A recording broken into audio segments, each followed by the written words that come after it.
17 பந்தில் 150 ரன்கள். சூரியவன்சி சூரசம்கார அதிரடி பேட்டிங். கிரிக்கெட் விதிமுறைகளையே சுக்குநூறாக தெரிக்கவிட்ட சூரியவன்சி கற்பனைக்கு எட்டாத ஒரு அதிரடியை நிஜத்தில் நிகழ்த்திய இந்திய அணி சுத்தமாக சமாளிக்க முடியாமல் போட்டியை பாதியிலேயே நிறுத்திவிட்டு ஓடிய ஜிம்பாப்வே அணி. நடுவர்கள் கொடுத்த எச்சரிக்கை. வரலாற்றில் முதல் முறையாக நடைபெற்ற இப்படி ஒரு மேட்ச், அதாவது இந்தியா மற்றும் ஜிம்பாப்வே அணிகளுக்கு எதிரான கிரிக்கெட் தொடர் என்பது தற்போது ஜிம்பாப்வே நாட்டில் வைத்து நடைபெற்று வருகிறது. 3 T20 போட்டிகள் கொண்ட தொடரில் இந்த இரு அணிகளும் விளையாடி வருகிறது. இதில் ஏற்கனவே முதல் T20 போட்டி முடிவடைந்திருந்தது. அதனைத் தொடர்ந்து இப்போது 2வது T20 போட்டி தொடங்கியது. இந்த போட்டியை பொறுத்தவரையில் இந்திய அணி வெற்றி பெற்றுவிட்டால் இந்த தொடரை இப்போதே கைப்பற்றிவிடும். அதற்கு காரணம் மொத்தமாக 3 T20 போட்டிகள் மட்டும்தான் இந்த தொடரை பொறுத்தவரையில் இருக்கிறது. ஏற்கனவே முதல் T20 போட்டியை இந்திய அணி வென்றுவிட்டதால் இந்த 2வது T20 போட்டியை இந்திய அணி வென்றுவிட்டால் ஒரு போட்டி மீதம் இருக்கும் போதே இந்த தொடரை 2-0 என்ற கணக்கில் இந்திய அணி கைப்பற்றிவிடும். அதாவது இந்த தொடரை இப்போதே வென்றுவிடும். ஒருவேளை கடைசி போட்டியில் தோற்றால் கூட 2-1 என்ற கணக்கில் இந்த தொடரை இந்திய அணி கைப்பற்றிவிடும். ஆகவே அப்படி பார்த்தால் இந்த 2வது T20 போட்டியில் இந்திய அணி வென்றுவிட்டால் இந்த தொடரை இப்போதே கைப்பற்றிவிடலாம். அந்த ஒரு முனைப்போடுதான் இந்த 2வது T20 போட்டியை இந்திய அணி அணுகியது. ஆனால் இந்த தொடரை வெல்வதைக் காட்டிலும் இந்த ஒரு போட்டியில் ஒட்டுமொத்த உலக கிரிக்கெட் ரசிகர்களின் மனதையும் இந்திய அணி வெல்லப் போகிறது என்பது அப்போது யாருக்கும் தெரிந்திருக்கவில்லை. ஆமாங்க, இந்த 2வது T20 போட்டி தொடங்கி முதலில் பேட்டிங் செய்ய களமிறங்கிய இந்திய அணியை பொறுத்தவரையில் ஓப்பனிங்கில் சூரியவன்சியும் அபிஷேக் சர்மாவும் களமிறங்கினார்கள்.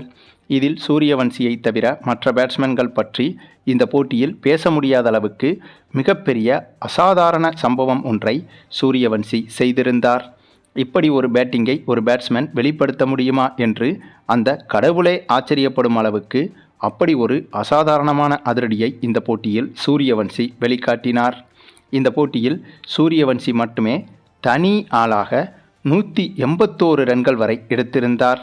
ஒரு T20 போட்டியை பொறுத்தவரையில் ஒரு அணி மொத்தமாகவே 189 ரன்கள் எடுத்தாலே அது வெற்றி பெறக்கூடிய மிகப்பெரிய இலக்குதான்.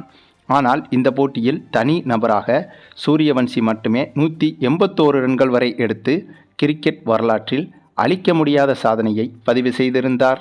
ஆனால் உண்மையான சாதனை என்பது இது கிடையாதுங்க. உண்மையான சாதனை என்பது இவர் இந்த 181 ரன்களை எடுத்திருந்த போது இவர் இதில் எடுத்த 150 ரன்கள் என்பது வெறும் 17 பந்துகளில் எடுக்கப்பட்டது என்று சொன்னால் உங்களால் நம்ப முடியுமா?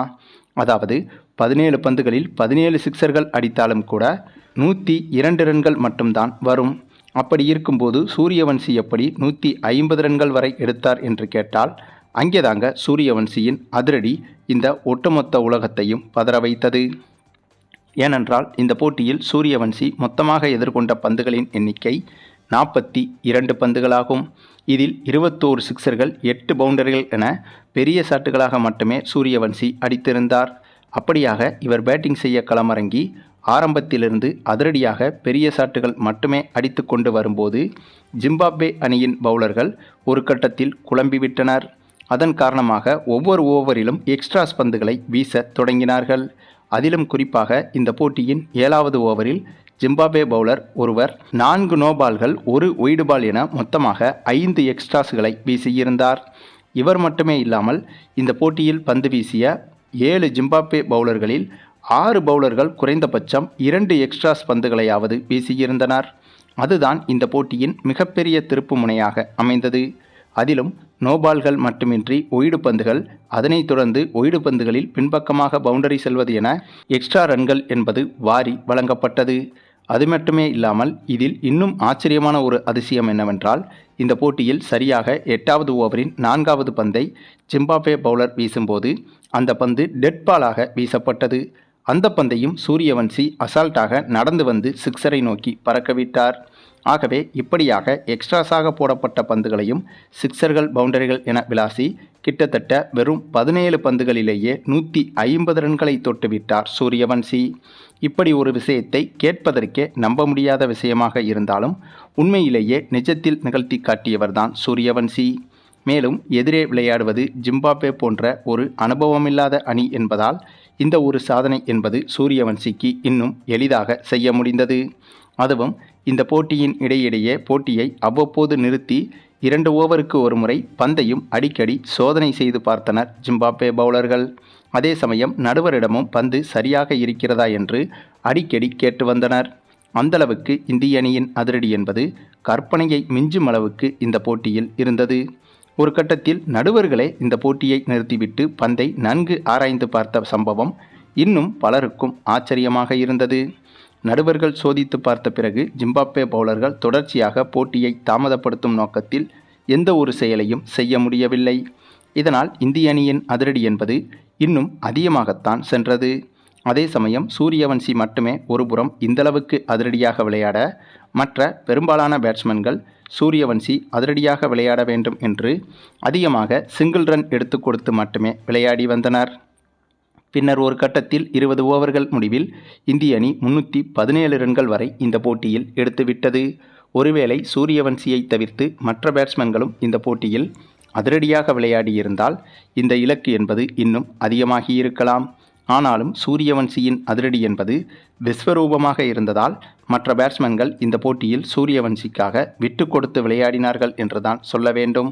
ஆனாலும் மற்ற பேட்ஸ்மேன்கள் விளையாடுவதை விட இந்த போட்டியில் சூரியவன்சி எதிர்கொண்ட ஒவ்வொரு பந்தும் ரசிகர்களுக்கு மிகப்பெரிய விருந்தாக அமைந்தது. பின்னர் இந்திய அணி நிர்ணயித்த இத்தகைய மிகப்பெரிய இலக்கை இந்த போட்டியில் சேசிங் செய்ய களமிறங்கிய ஜிம்பாப்வே அணி வித்தியாசமான முறையை கையில் எடுத்தது.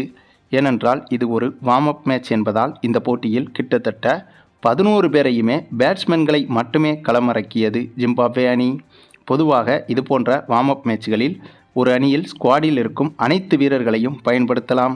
அப்படித்தான் இந்த போட்டியில் ஜிம்பாப்வே அணியும் ஒரு பவுலரை கூட பேட்டிங் செய்ய களமிறக்காமல் களமிறக்கிய ஒவ்வொரு ஜிம்பாப்வே வீரரையுமே பேட்ஸ்மேனாக மட்டுமே களமிறக்கியது. ஆனாலும் கூட இந்த போட்டியில் ஜிம்பாப்வே அணியால் வெறும் 117 ரன்கள் மட்டும்தான் தொட முடிந்தது. அந்தளவுக்கு இந்த போட்டியில் இந்திய அணியின் பந்து வீச்சும் சூப்பராகவே இருந்தது. இதன் காரணமாக இந்த போட்டியில் இந்திய அணி பிரம்மாண்டமான முறையில் மிகப்பெரிய வெற்றியை அடைந்திருந்தது. மேலும் இதே போல ஒரு வெற்றியை அதிகாரப்பூர்வ போட்டிகளிலும் இந்திய அணி அடைந்து இந்த தொடரை எளிதாக கைப்பற்றி இந்திய ரசிகர்களுக்கு மிகப்பெரிய விருந்து படைக்க வேண்டும் என்பதுதான் இந்திய ரசிகர்களின் எதிர்பார்ப்பாகவும் இருக்கிறது. அதற்கு காரணம் கடந்த 2 தொடர்களான இதற்கு முன்பு நடைபெற்ற இங்கிலாந்துக்கு எதிரான T20 தொடரையும் அயர்லாந்துக்கு எதிரான T20 தொடரையும் இந்திய அணி இழந்திருந்தது. ஆகவே அதற்கு பதிலடி கொடுக்கும் விதமாக இந்த ஜிம்பாப்வே தொடரில் வெறும் 2 போட்டிகளில் வெற்றி பெற்று இந்த தொடரை இந்திய அணி கைப்பற்றி இந்திய ரசிகர்களுக்கு மிகப்பெரிய கொண்டாட்டமாக இந்த தொடரை மாற்ற வேண்டும் என்ற எதிர்பார்ப்பும் இருக்கிறது.